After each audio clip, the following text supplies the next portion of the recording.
Hey guys, welcome back to TechMan. Today, let me show you how to add date picker calendar dropdown in Microsoft Excel. Ever stared at an Excel sheet and thought, this would be much easier if I could just click a calendar instead of typing dates manually? Good news, you can. I was setting up a spreadsheet recently and got tired of entering dates one by one.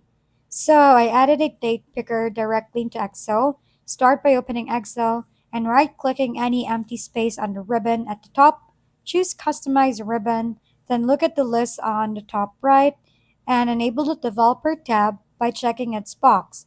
Click OK and you'll see the new Developer tab appear. Open it and select Add-ins. From there, head to the Office add-in store and search for Date Picker.